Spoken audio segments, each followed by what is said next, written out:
As we showed you earlier, Joe Biden's multiple crises at the southern border have no end in sight.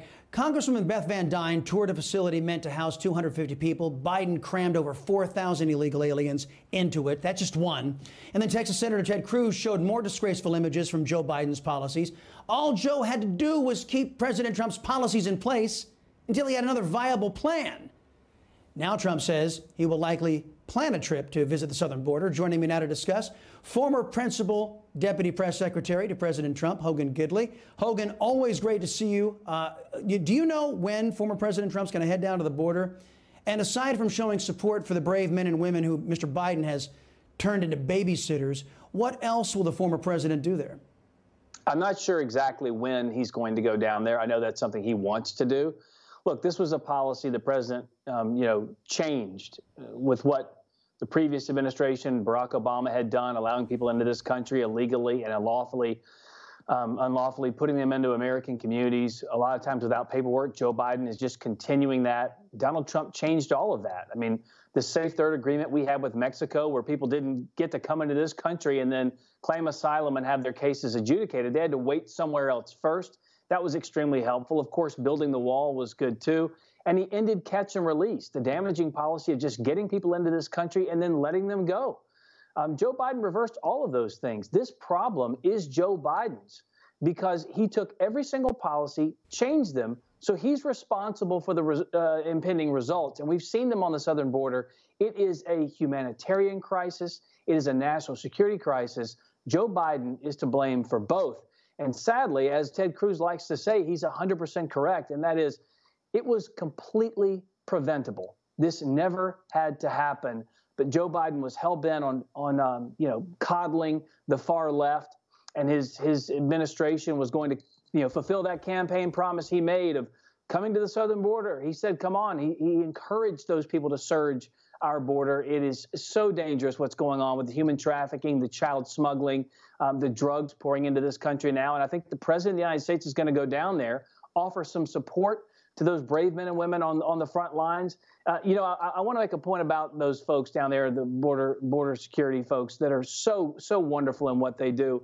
I love how the Democrats say we have to listen to the health experts and do everything they say as it relates to coronavirus. But yet Joe Biden refuses to listen to the experts on the ground who've been fighting against these drug smugglers and the cartels for decades. He won't even have a conversation with them and find out, how do we solve the problem? Donald Trump did. He had solved it. Now, this is Joe Biden's crisis.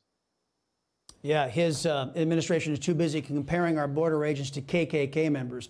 Right. Let me pivot from that crisis, the three crises that are continuing. Aside from launching his own social media platform in a matter of months, President Trump also unveiled a brand new website, 45office.com.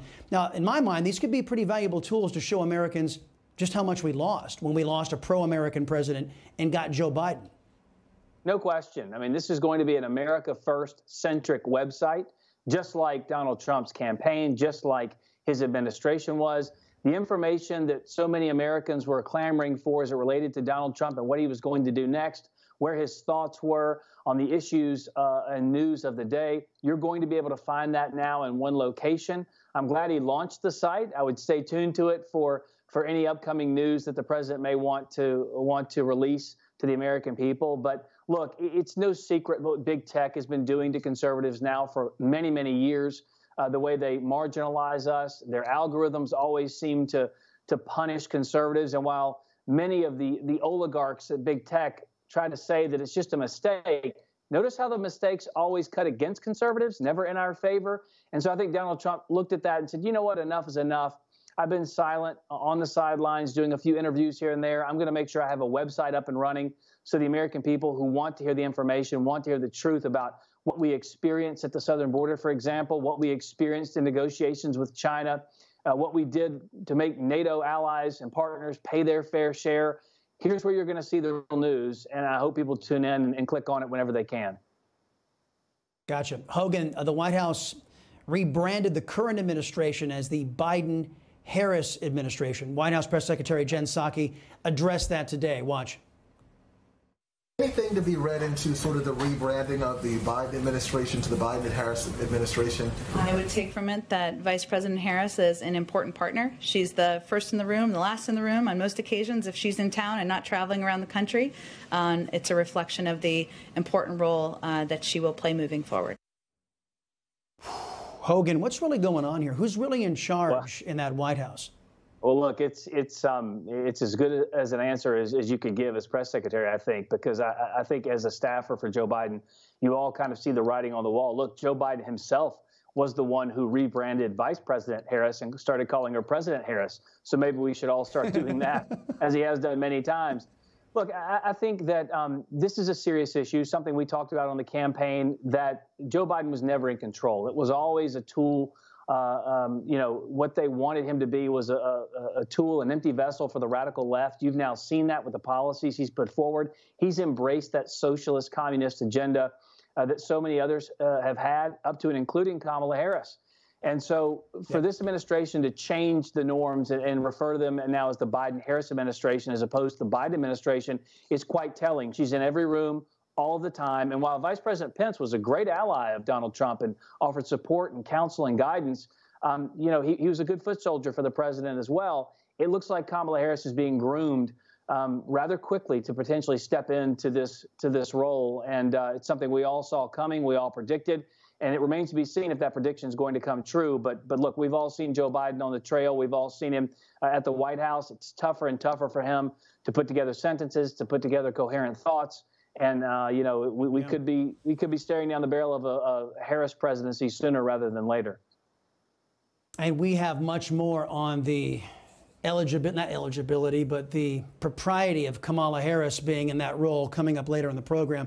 Mr. Gidley, always appreciate the time on the Salcedo Show. We'll see you soon. This is one of the narrowest points of the Rio Grande. It's also relatively shallow, and this is a spot where we know that illegal immigrants are crossing because throughout we've seen boots, we've seen socks. Actually, the last time I was on about an hour ago, I showed John Bachman a boot that we found, and there's jeans, there's other articles of clothing drying. So this is a spot where people can easily swim across. And it's shallow water. If you take a look down here, it is very, very simple. The water is a little cold, but that's not going to deter people who are risking their lives to come to the United States. Now, up behind me on this hill, that's a residential neighborhood up there. There are a bunch of nice houses, families live there, and all you have to do is cross the river, walk up there, get into town, and you're here. And this isn't just a partisan issue. We know that Republicans are down here visiting the border, but Henry Cuellar, the Democrat from Laredo who represents this district, says it's a problem. It's not just the kids that are being cramped, but that it's so easily for anyone, even a cartel member, to cross this river. You know, Logan, I want to ask you about that, too. But the policy's critical. Well, let's talk to politics, as you mentioned as well. That Cuellar, Democratic congressman, is starting to speak up against these Biden policies. Similar comments from Vicente Gonzalez, another Democratic liberal representative of a border district. Look, there was an amazing move toward President Trump back in November in these border areas. The president won places that in counties that had not been won by Republicans literally since Reconstruction. Do you think, Logan, that there's going to be lasting political fallout in favor of the America First agenda and of the Republican Party because of what's happening there now? Well, I think it really doesn't even have to do with politics, Steve. I think that any American, if they have the opportunity to get down here, should see this. I mean, this is your border. I've been saying all week, the Hudson River is wider, the Mississippi River is wider. This is a big issue here on our southern border in Texas. And obviously there's parts of the border that have wall, but we also talked to National Guardsmen. They're here as watchdogs. All they do is tell CBP, hey, we see people crossing, go get them. They can't do anything. And then CBP a lot of times just can only bring them to these detention facilities or hotels if there's overflow, and then they decide what to do from there. So the whole situation really is out of control, and there's really one agent per 5 or 10 miles of this river. Right. Not as wide as the Hudson River, but it can still be deadly, as we learned this week. The 9-year-old here's little the thing, girl died. Heather. I threw a stone across right here. Yeah. All right, Logan. We're going to check back in with you. And it landed on the other side. That's how close we are. Right. Well, we're going to check back in with you. We're now going to go to James Klug, though, who is reporting from McAllen, Texas. James, what is the latest from there? Yeah, so this morning there was a press conference basically discussing what is going on at our southern border. Right behind me, you can actually see Mexico right there. There's a lot of illegal immigrants that cross this specific area, and this happens all over our southern border, especially in Rio Grande Valley. Last night, we were in La Jolla, Texas, and we had witnessed well over 130 illegal immigrants, some groups as large as 60 plus unaccompanied children. There was at least 20, and this is happening every single night and every single day down here in southern Texas. All right. Thank you so much, James. We appreciate it. We're going to check back in with James as well. But now let's go back once again to the holding facility, the migrant processing center or facility where a lot of these children are being held.